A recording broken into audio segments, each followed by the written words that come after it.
Students, पिछली class में हमने पढ़ा था टाइप ऑफ स्पेक्ट्रम के बारे में, जिसमें हमने इमिशन स्पेक्ट्रम और एब्जॉर्प्शन स्पेक्ट्रम के बारे में पढ़ा। इमिशन स्पेक्ट्रम आपका दो तरह का होता था। पहला था कंटिन्यूअस और दूसरा था डिस्क्रीट या लाइन स्पेक्ट्रम, जिसको हम लोग एटॉमिक स्पेक्ट्रम के नाम से भी जानते हैं। आज हम लोग पढ़ने जा रहे हैं उसी स्पेक्ट्रम में जब किसी भी वेव की वेवलेंथ निकालनी होती है तो उसके लिए सिंपल फार्मूला है, वो कैसे डेरिवेट करते हैं वो हम लोग देखेंगे, जो कि निकालेंगे और जिसको दिया था सबसे पहले रिडबर्ग ने, और उस फार्मूले को रिडबर्ग कांस्टेंट के नाम से जानते हैं। आइए शुरू करते हैं। थोड़ी देर के लिए मान लेते हैं कि इलेक्ट्रॉन जो था, इलेक्ट्रॉन ने जंप किया N2 से N1 में, यानी कोई इलेक्ट्रॉन है वो N2 से N1 में आ रहा है, सेल नंबर 2 से सेल नंबर 1 में आ जाए। इस तरह से देख लेते हैं थोड़ी देर के लिए। N2 N1 क्या है? ये न्यूक्लियस है, ये आपका फर्स्ट सेल, सेकंड सेल। तो यहाँ देख लीजिए, ये फर्स्ट है, ये सेकंड है।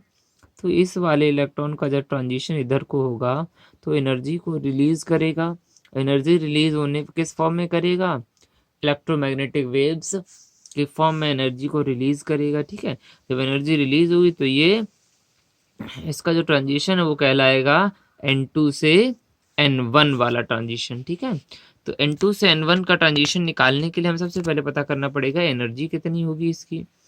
तो जो एनर्जी है उसको डेल्टा ई से इसके और इसके N1 और N2 के बीच में जो एनर्जी डिफरेंस होगा वो निकाल लेंगे। और आपको ये भी पता है कि जो सेल जितना ज़्यादा एनर्जी लेवल न्यूक्लियस के जितना ज़्यादा पास में होता है उसकी एनर्जी उतनी ही कम होगी, यानी फर्स्ट की एनर्जी सेकंड से कम होगी। तो यहाँ क्या करते हैं, जब डेल्टा ई निकाल लेंगे, that means energy difference between two cell से हम लोग निकालेंगे, तो उसके लिए डेल्टा ई इक्वल हो जाए E(N2) energy of N2 cell minus energy of N1 cell. Total energy जो होती है वैसे बेटा होती है H न्यू, आप पढ़ चुके हैं, और न्यू इक्वल होता है C/λ। तो हम यहाँ पे C की वैल्यू रख देते तो हो जाएगा HC/λ। अब आप लोग पढ़ चुके हो एनर्जी निकालने के लिए nth सेल की एनर्जी कैसे निकालते हैं। nth सेल निकालते थे -13.6 इंटू Z²/n²। या बोहर मॉडल में जो कैलकुलेशंस करवाएंगी तो उसमें आपने पढ़ा था। ठीक है, तो यहाँ बात करते हैं हाइड्रोजन के लिए, तो -13.6 इंटू Z²/n², n²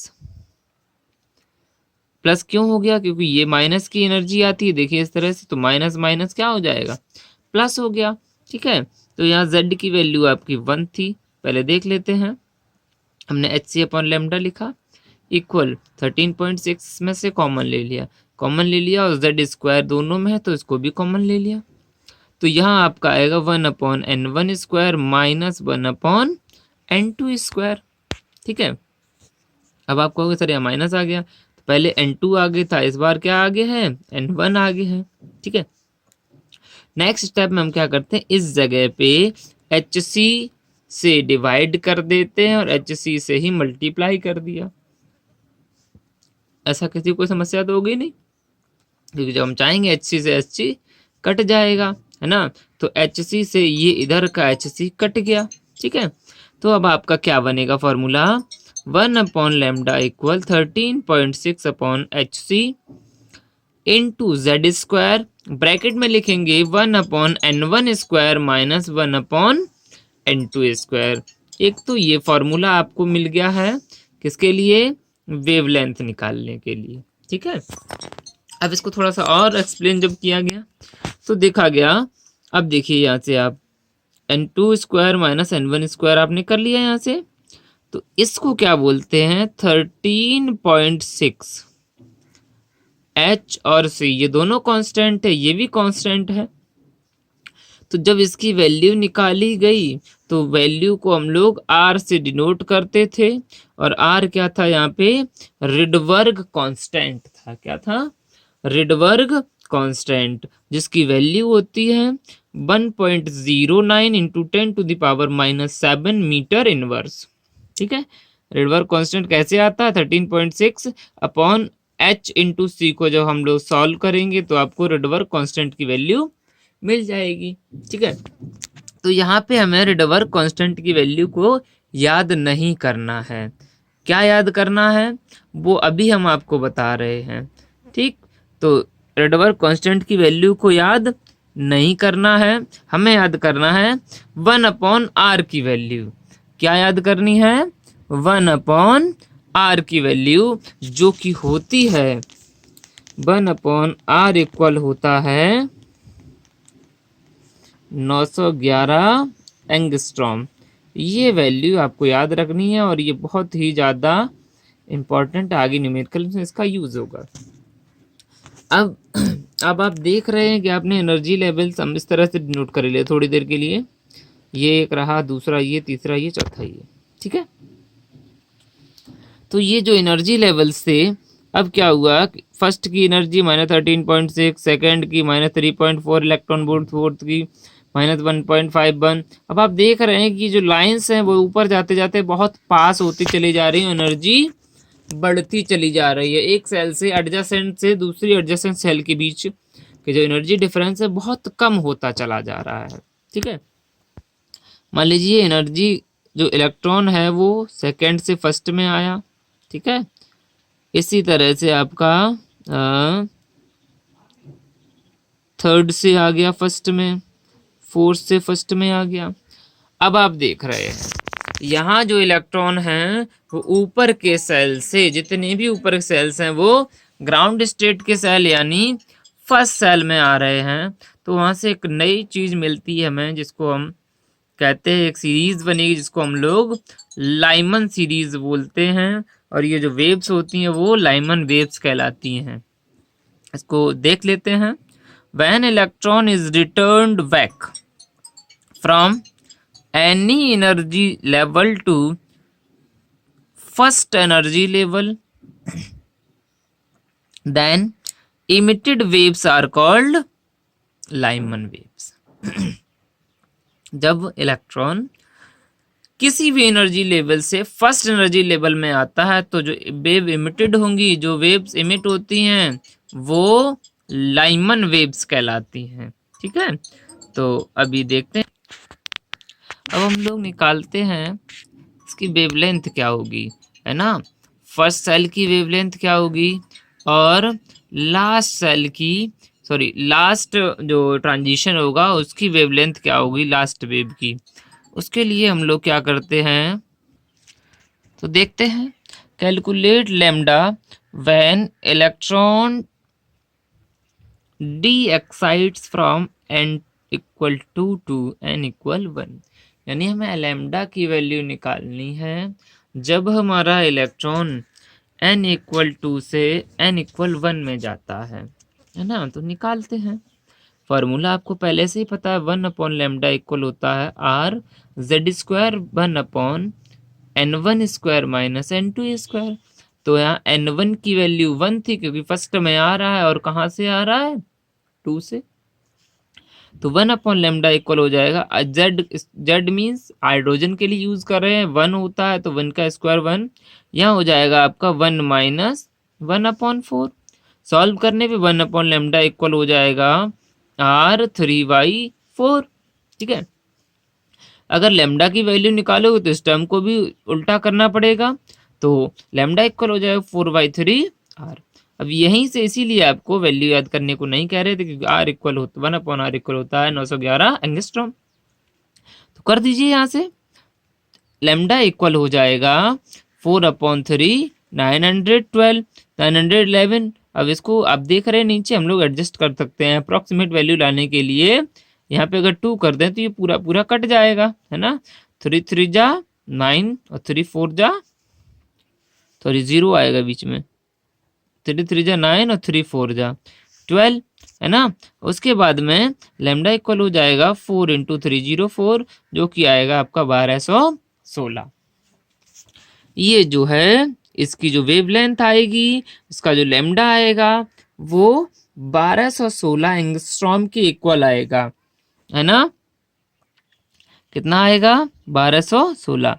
तो यहाँ देखिए n equal to n equal 1 यानी first line of Lyman series. जो ये पहली लाइन होती है जब सेकेंड सेल से फर्स्ट सेल में ट्रांजिशन होगा, वो लाइमन सीरीज की फर्स्ट लाइन कहलाती है। ठीक है, इसी तरह से थर्ड से सेकेंड, थर्ड से फर्स्ट में तो लेमडा की वैल्यू आएगी 1026 एंगस्ट्रॉम। ये दो आप हमें करके दिखाएंगे। क्या करके दिखाएंगे? इन दोनों की n इक्वल 5 से n इक्वल 1 में, या फिर n इक्वल इन्फिनिटी से n इक्वल 1 में लास्ट लाइन जो होगी लाइमन सीरीज की, वो आप हमें करके दिखाएंगे उनकी वेवलेंथ को, है ना। उसके बाद लाइमन सीरीज देख लेते हैं। लाइमन सीरीज में क्या है? n इक्वल 1, क्या है? n equal 1। ठीक, तो 1 upon lambda equal are Z square, 1 upon 1 का स्क्वायर माइनस 1 अपॉन n2 का स्क्वायर। तो ये तो आपका रहा फॉर्मूला। क्या है? फॉर्मूला। और लाइमन सीरीज में हमेशा क्या होता है? n1 की वैल्यू क्या आती है? 1। ठीक है, आप देखिए आगे भी सीरीज बनेगी, इसलिए इन वैल्यूज को आपको याद भी करना पड़ सकता है। तो यहाँ जब हम निकालेंगे शॉर्टेस्ट वेवलेंथ क्या आएगी? 911। कब? जब लॉन्गेस्ट ट्रांजिशन होता है। और लॉन्गेस्ट वेवलेंथ कब आती है? जब शॉर्टेस्ट ट्रांजिशन होगा। आप देख लेते हैं क्यों होता है ऐसा। आपने ये भी देखा कि n2 से जब n1 में आ रहा है तो ये आती है आपकी 1216, और इन्फिनिटी से जब आता है तो आता है 911। ठीक है, तो यहाँ आप देख रहे हैं ये 1216 ज्यादा है और 911 कम है ना। तो ये ऐसा क्यों हो रहा है? आपको ये इसलिए हो रहा है ये ऐसा, आपको पता है E इक्वल क्या होता है? डेल्टा E इक्वल होता है HC अपॉन लेमडा। यानी E जो है एनर्जी जब बढ़ेगी तो लेमडा की वैल्यू डिक्रीज होगी, और डिक्रीज होगी तो E की वैल्यू बढ़ेगी। यानी E जो है लेमडा के इनवर्सली प्रोपोर्शन होता है। तो जितना बड़ा एनर्जी डिफरेंस होगा सेल्स के बीच में, उसकी वेवलेंथ उतनी ही छोटी होगी। ठीक है, समझ में आया? यहाँ से इसको क्लियर कर लिया हम लोगों ने। अब बढ़ते हैं अपने नेक्स्ट टॉपिक की तरफ, जो कि है इसी में एक और नई सीरीज बन रही। अब क्या हो रहा है इसमें? आपने बनाया वही n इक्वल 1 2 3 4 5 6 तक बना लिया। बनाने के बाद में क्या है, अब इस बार क्या हुआ कि जो n1 की वैल्यू है, जो n1 है वो आपका आ रहा है 2। यानी इस बार सेकेंड सेल में ऊपर से किसी भी सेल से, किसी भी एनर्जी लेवल से सेकेंड एनर्जी लेवल में जब इलेक्ट्रॉन आएगा, फर्स्ट को इस बार हम छोड़ देते हैं। तो जब सीरीज बनती है वो बामर सीरीज बनती है। कौन सी बनती है? बामर, कुछ लोग इसको बाल्मर भी बोलते हैं। ठीक है, तो शॉर्टेस्ट और लॉन्गेस्ट वेवलेंथ कब आएगी? आपको पिछले ही बताया शॉर्टेस्ट तब आती है जब ट्रांजिशन छोटा हो, सॉरी जब ट्रांजिशन बड़ा हो, यानी इन्फिनिटी से फर्स्ट सेकंड में आए। और लॉन्गेस्ट वेवलेंथ तब आती है जब ट्रांजिशन छोटा हो, यानी जब इन्फिनिटी से 2 में आएगा तो शॉर्टेस्ट वेवलेंथ, और इन्फिनिटी 3 से सेकंड, यानी सेकंड इसमें 3 वाला जो है वो सेकंड में ही आएगा। उसका फर्स्ट सेल हम क्या मान लेते हैं? n इक्वल 2 को। ठीक है, तो यहाँ शॉर्टेस्ट का हम लोग करते हैं कैलकुलेशन। आपका ये किसकी वैल्यू है? n2 की। ये किसकी वैल्यू है? n1 की। तो 1 upon lambda equal are Z square 1 upon n1 square, यानी 2 का स्क्वायर माइनस 1 अपॉन इन्फिनिटी का स्क्वायर। इन्फिनिटी का किसी में डिवाइड करते हो तो 0 आता है। ठीक है, 1 अपॉन लेमडा इक्वल हो जाए आर इंटू 1 अपॉन 4। जेड आपका 1 हो गया, क्योंकि जेड हाइड्रोजन को कैलकुलेट करते हैं तो हाइड्रोजन का 1 होता है। तो लेमडा इक्वल क्या हो जाएगा? 4 अपॉन आर, या 4 इंटू आर, तो लेमडा इक्वल हो जाएगा 3644 एंगस्ट्रॉम। तो इसकी जो शॉर्टेस्ट वेवलेंथ क्या आएगी, 3644। अब कैलकुलेशन करते हैं लॉन्गेस्ट वेवलेंथ के लिए। लॉन्गेस्ट वेवलेंथ क्या आएगी, एन इक्वल 3 से एन इक्वल 2 में आएगा, यानी शॉर्टेस्ट एनर्जी डिफरेंस। तो वही आपका पुराना 1/λ equal are 1/n1 - 1/n2, value रखी, इसका 4 हो गया, इसका 9 हो गया, है ना स्क्वायर। तो 1/λ इक्वल आएगा 1/λ इक्वल आएगा आर इंटू 5/36। लेमडा की वैल्यू 36/5 इंटू आर। ठीक है, तो ये जब आर की वैल्यू आएगी तो इसको आप कर लेंगे और कैलकुलेट करने पे आपका आएगा 6552 एंगस्ट्रॉम। तो यहाँ से आपको क्या पता चला कि जो लॉन्गेस्ट वेवलेंथ थी वो आई है आपकी n इक्वल 3 से n इक्वल 2 में, जब शॉर्टेस्ट ट्रांजिशन हुआ, और जब लॉन्गेस्ट ट्रांजिशन होता है तो वेवलेंथ की वैल्यू कम आती है। अब इन्हीं सारी चीज़ों को समझने के लिए बहुत इंपॉर्टेंट चीज़ आपके सामने आ रही है ये। अब ये देखिए, हमने एक सीरीज टाइप की बनाई है इकट्ठी, ठीक है। तो यहाँ 1 2 3 4 इस तरह से कई सारी लाइन है अप टू इनफाइनाइट। तो जब ट्रांजिशन, सारे ट्रांजिशन ऊपर वाली सेल्स के फर्स्ट सेल में होते हैं, फर्स्ट एनर्जी लेवल में होते हैं, तो आपको पता है लाइमन सीरीज बनती है जिसकी वेवलेंथ रेंज होती है 911 से 3600 एंगस्ट्रॉम। अब ये देखिए 911 से 3600 एंगस्ट्रॉम जो होता है वो इनविजिबल होता है। कैसा होता है, इनविजिबल। क्यों, क्योंकि हमारी आंखें 4000 एंगस्ट्रॉम से 8000 एंगस्ट्रॉम के बीच की ही लाइट को देख सकती हैं, जो आपकी होती है BIBGYOR, विवग्योर। इसकी लगभग होती है 4000 से 8000 के अप्रोक्सीमेट, यानी 7860 होता है, 7876 होता है। इस तरह से आप इसको अप्रोक्स मानिए 4000 से 8000 के बीच होता है, जो कि आपकी दूसरी सीरीज बनती है जो विजुअल रीजन में होती है, जिसको बोलते हैं बामर सीरीज। और इसकी जो वेवलेंथ रेंज होती है वो होती है 3644 से 6552 एंगस्ट्रॉम। उसके बाद जब ट्रांजिशन आपका फर्स्ट और सेकेंड सेल को छोड़ दे, अब फर्स्ट सेल जो है वो थर्ड सेल बन जाती है। यानी जब ट्रांजिशन 4 से थर्ड में, 5 से थर्ड में, 6 से थर्ड में, है ना, 7 से थर्ड में या इन्फिनिटी से थर्ड में होगा, तो जो सीरीज बनती है उसको पास्चन सीरीज बोलते हैं। ठीक है, और ये शॉर्ट इंफ्रारेड में होती, ये भी हमें दिखाई नहीं देती है। और आपकी जो लाइमन सीरीज होती है वो अल्ट्रा वायलेट रीजन में होती है। उसके बाद आपका जो ट्रांजिशन है वो 5th से 4th में हो, 6 से 4th में, 7 से 4th में, 8 से 4th में, इन्फिनिटी से 4th में, तो बनती है ब्रैकेट सीरीज। कौन सी बनती है, ब्रैकेट। इसी तरह से जब n इक्वल 5, यानी n से 6 से n इक्वल 6 से n इक्वल 5 में, यानी 7 से 5 में, 8 से 5 में, तो बनती है फुंड श्रेणी, फुंड सीरीज। कौन सी बनेगी, फुंड, PFUND। उसके बाद में जब आपका n इक्वल 6 आ जाता है, यानी 7 से 6 में, 8 से 6 में, 9 से 6 में और इन्फिनिटी से 6 में जब आता है ट्रांजिशन, तो आपका कहलाता है, क्या कहलाएगा, हमफ्री। क्या कहलाता है, हमफ्री सीरीज। ठीक है, तो आप चाहे तो इसका एक स्क्रीनशॉट ले लीजिए, बहुत ही ज़्यादा इंपॉर्टेंट है। और इनकी सबकी चाहे तो वेवलेंथ फर्स्ट की और लास्ट लाइन की हम लोग निकाल सकते हैं। उससे पहले एक क्वेश्चन और आता है इसी में कि नंबर ऑफ स्पेक्ट्रल लाइंस को हम लोग कैसे गिनेंगे, नंबर ऑफ स्पेक्ट्रल लाइंस को हम लोग कैसे गिनेंगे। तो उसके लिए एक शॉर्ट ट्रिक बताते हैं अभी। अब देख लेते हैं कि कोई इलेक्ट्रॉन है n इक्वल 5 से ये जा रहा है, कहाँ से आ रहा है, n इक्वल 5 से किस में आ रहा है, n इक्वल 1। तो या तो ये 5 से सीधा बनने, या फिर 5 से 4th में, 4 से 3rd में, 3rd से 2nd में, 2nd से 1st में।